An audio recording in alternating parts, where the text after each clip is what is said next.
Dinləyicilər, bugünkü mövzumuz xalq ağzaki ijoddan lirik qo'shiqlar mavzusi.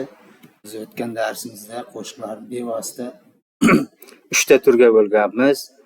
Mavsumiy marosim qo'shiqlari, mehnat qo'shiqlari va lirik qo'shiqlar. Bularda har qanday vaziyatda ham qo'shiq janrida sinkretlik, ya'ni bir-biriga aloqadorligi bor.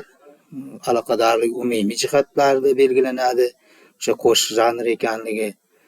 Lirik qo'shiqlar demak mavzusiga to'xtaladigan bo'lsak, biz quyidagi 3 ta reja asosida ish ko'ramiz. Birinchisi, qo'shiq lirik janr sifatida qo'shiqlar tasnifi, xalq qo'shiqlarining badiiy xususiyatlari.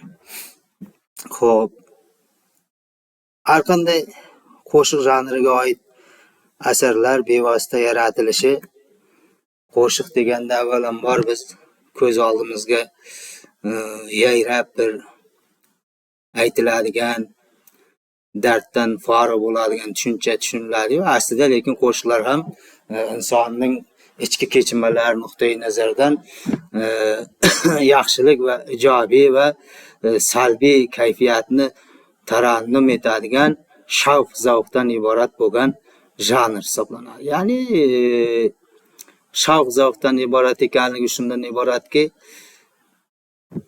Ogaxiyning bir g'azalida, arzimas radifli g'azalida bugun dunyoning dardi g'ami shodligi dardi g'amiga arzimas degan jumlalarda bevosita o'sha dard g'amdan yuzaga kelar ekanki, bu ijod jarayoni qo'shiq janri lirikaning bir turi sifatida gavdalanadi. Qo'shiq janrining to'xtalish, ilk manbalar asosiy o'sha ko'rinadigan xalq og'zaki ijodda, umuman badiiy adabiyot, tilshunoslikda manba sifatida dastlab e'tibor beriladi. Mahmud Qashqariyning Devon lug'at turk asarida qo'shiq, qasida, she'r tarzida beriladi. Xo'p, xalq og'zaki ijoddagi lirik tur hisoblangan qo'shiq quyidagi janr xususiyatlariga ega. Qo'shiqlarda inson kechinmalari, qalb izhorlari aks etadi. Shuning uchun ular lirik jinsga mansub janr deb hisoblanadi. Qo'shiq shaklan she'riy ko'rinishda bo'ladi. O'zbek xalq qo'shiqlari asosan barmoq vaznida, ba'zan aruzda yaratiladi. Ko'pincha xalq qo'shiqlari 4 misradan iboratdir.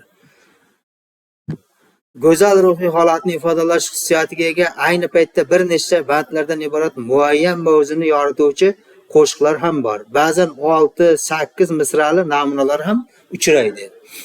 4 misralari AB, AA, BB, VV, GG, AA, B yoki bo'lmasa AA tarzda qofiyalanib kelish holatlari mavjud. Qo'shiqning kuyi bo'ladi. Biror asbob jo'rligida aytiladi. Aksar xalq qo'shiqlari ijrosida asbob jo'rligi shart emas. Ijrochi xonish usulida qo'shiq aytish mumkin. Chunki xalq og'zaki ijoddan ma'lumki, dastlabki o'sha og'zaki ijod janrlari yuzaga kelgan ekanki, qo'shiq janri yana inobatga olish kerakki, xalq og'zaki ijodda dastlabki yaratilgan janrlardan. Hayotiy voqeliklar asosida ham qo'shiq janrini dastlabki yaratilgan janr deb bemalol aytishimiz mumkin. Chunki o'sha yosh bolaning ham chaqaloqning ma'lum bir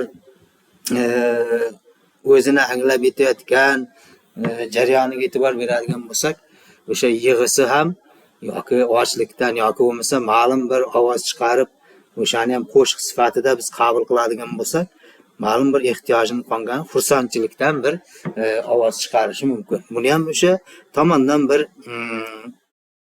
ma'lum bir nazariya sifatida qabul qilishimiz mumkin. Lirik qo'shiqlarda shaxsning turli kechinmalari ifodalanib kelishi bois uni ya'ni yig'i, yo'qlov yoki alla o'rnida ham kuylash mumkin. Demak, ko'ryapsizki, yuqorida aytgan janrlar nuqtai nazaridan, xalq og'zaki janrlar nuqtai nazaridan to'xtaladigan bo'lsak, har qanday janr sinkretlik nuqtai nazaridan xalq og'zaki ijodda qo'shiq janri bilan bevosita bog'lanadi. Masalan, xalq og'zaki ijoddagi katta janr hisoblangan dostonlar ham qo'shiq bilan bog'lanadiki, dostonlar qo'shiq bo'lib kuylanadi.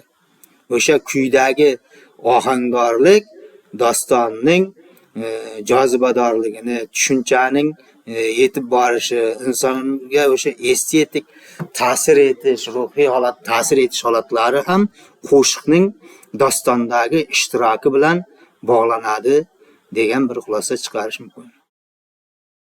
Aytaylik, judolik istiroblarini ifodalagan lirik qo'shiqlarni bemalol motam marosimida yig'i yoki yo'qlov sifatida kuylasa bo'ladi. Chunki ular mazmunan va mantiqan o'zaro bog'liqlik hosil qiladi. Yoki ayolning o'z turmushidan nolib kuylagan lirik qo'shiqlarini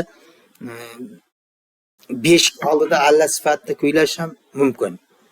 Chunki biz yuqorida o'sha allalar to'g'risida to'xtalganimizda alla farzandga kelgusida yaxshi bir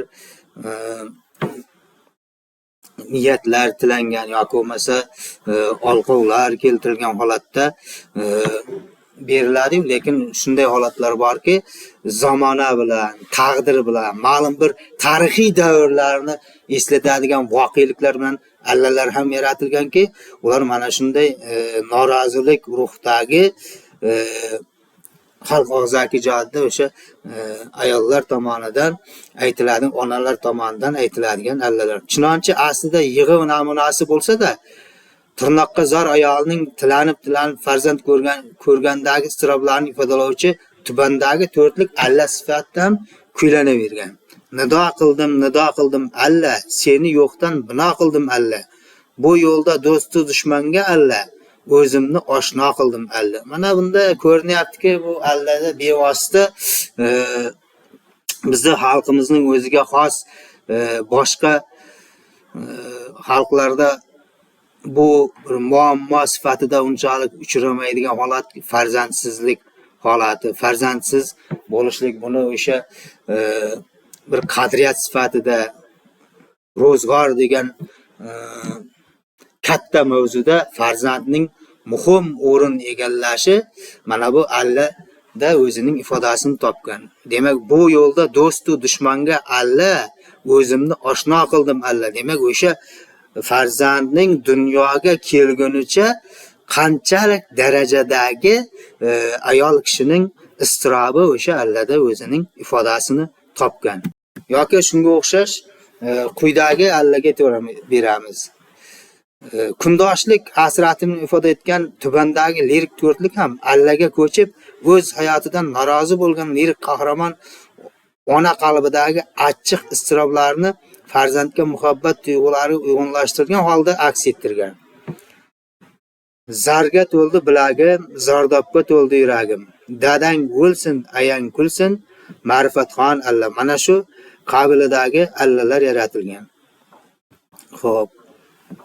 Yana shunday tarixiy davrlarni eslatadigan lirik qo'shiqlar borki, bular o'z navbatida qo'shiqlar shunchaki aytilmasdan ma'lum bir davrning tipik sharoitidagi ma'lum bir obrazlarni gavdalantiradiki, bu o'sha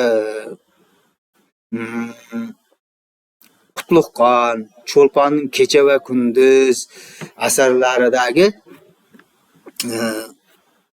Zebi yoki Gulnor obrazidagi tipiklashtirilgan obrazlarning o'sha davrdagi qizlarning taqdiri bilan bog'liq bo'lgan jarayonlar mana bu qo'shiqlarda ham ko'rinishi mumkin. Olma deb otgan otam, behi deb sotgan otam, sevmaganimga berib jabrini tortgan otam. To'rtlikda muhtojlikdan yosh qizni oltin behiga pullab so'ng pushaymon qilgan ota istiroblari tasvirlangan. Xalq qo'shiqlarida olma yeyish, visolni yemaslik hijronni anglatadi.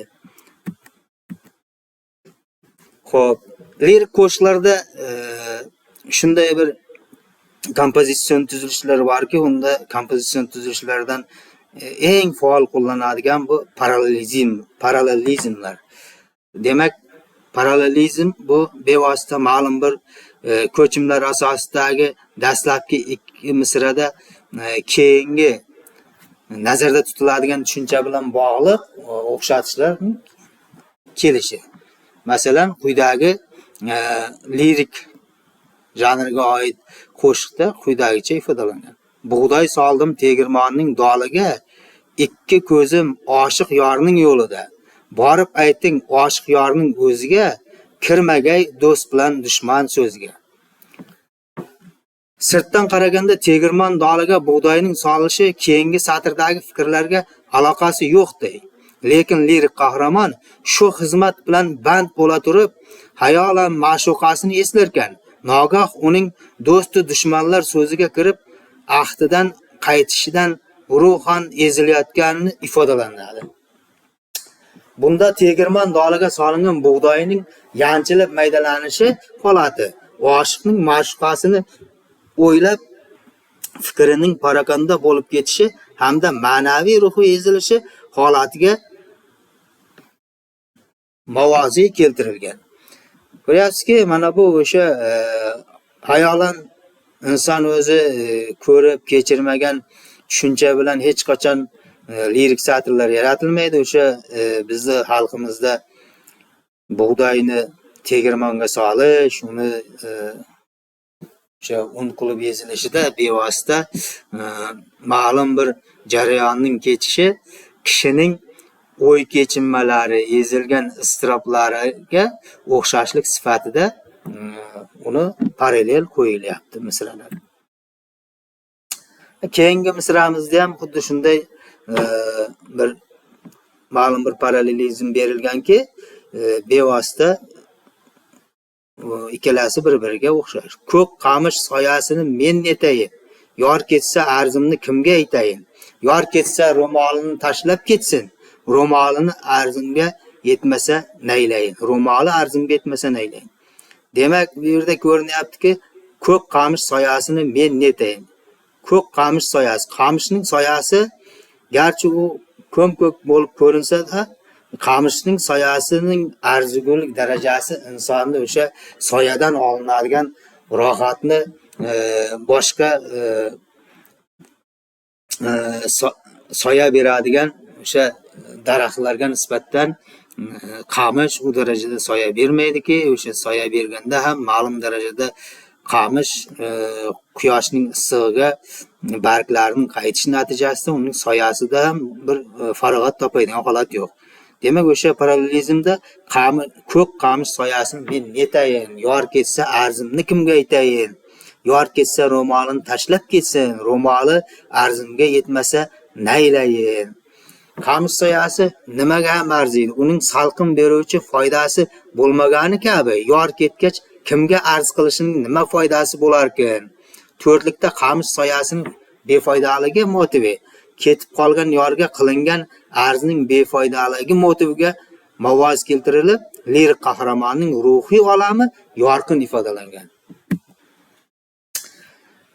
Xulosa o'rnida shunday aytishimiz kerakki, lirik qo'shiqlar bevosita ma'lum bir davrlarda ko'lam nuqtai nazaridan keng ko'lamda yaratilgan. Bugungi kunda ham lirik qo'shiqlar yaratilganki, bevosita u davrlarga nisbatan ko'lami u darajalik emas. O'sha xalq og'zaki ijodiga oid qo'shiqlar, chunki xalq og'zaki ijodiga oid lirik qo'shiqlarning ko'pchiligining yaratilishi o'sha 19-asrning ikkinchi yarmi, 18-asrlar xonliklar davrida bu materiallar olimlarimiz tomonidan o'rganilgan, xususan o'sha ramziy obrazlarning, simvolik obrazlarning kelishi, ro'mol, tomboshi, olma, o'sha mevalar bilan bog'liq simbol ko'chimlar